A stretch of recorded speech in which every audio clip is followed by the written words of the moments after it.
நானும் வந்து ஜெஃப்ரி அப்படி பிடிச்சத பாத்தீங்க, அது பிடிச்ச தப்பு தானே? தப்பு தான் சார். அப்ப நீங்க வஞ்சரையை பிடிச்சிங்களா? அது என்னது? இன்னைக்கு சண்டே எபிசோட்ல முதல்லயே ராணவ், ரயான், ஜெஃப்ரி இவங்க 3 பேரோட பிரச்சனையை தான் ஆரம்பிக்கிறாங்க. அதாவது அந்த நீயும் பொம்மை நானும் பொம்மை டாஸ்க்ல விளையாடினாங்க இல்லையா, அதுதான். விஜய் சேதுபதி என்ன கேக்குறாருன்னா, நம்ம ஒருத்தங்களோட உடம்ப நசுக்கிறோமே அப்படின்றது உங்களுக்கு தோணவே இல்லையா? முடியல அப்படின்னு சொன்னது உங்களுக்கு கேட்கலையா ராணவ்? அடுத்தது ரயானுக்கு செம்ம திட்டு விடுவது. என்ன கேக்குறாருன்னா, ராணவ் வந்து ஜெஃப்ரி அந்த மாதிரி புடிச்சிட்டு இருந்ததை நீங்க பாத்துட்டு இருந்தீங்க, அது தப்பு தானே அப்படின்னு விஜய் சேதுபதி கேட்டது. ஆமா சார் அப்படின்னு ரயான் சொல்றாரு. அப்ப நீங்க மஞ்சரியை பிடிச்சீங்களே அது என்னது அப்படின்னு கேக்குறாரு. மஞ்சரி உள்ளேயே போக கூடாதுன்னு நினைச்ச ரயான் ரொம்ப ஹாஷாவே மஞ்சரியை பிடிச்சிருந்தாரு. இது எல்லாத்துக்கும் மேல 2 பேரும் அடிச்சிட்டு சண்டை போட்டாங்களே அத பத்தி தான் இப்ப கேக்குறாரு.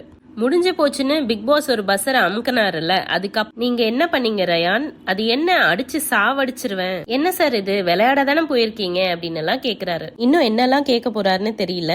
அடுத்ததா, இந்த பால் பெட்ல உங்க பெயர் போட்ட பொம்மை இருந்தா நீங்க சேஃப்.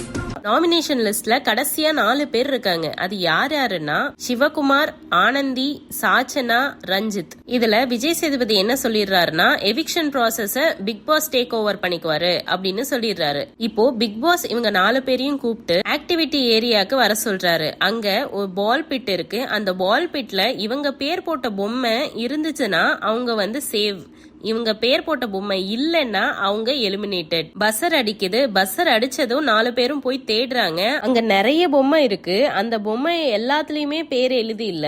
சாச்சனா, ஆனந்தி எல்லாம் நிறைய பொம்மை எடுக்கிறாங்க. ஆனா எதுலயுமே பேர் இருக்கிற மாதிரி தெரியல. கடைசியா சிவகுமார் வந்து ஒரு பொம்மை எடுக்கிறாரு. அதுல பார்த்தா சாச்சனான்னு பேர் எழுதி இருக்கு.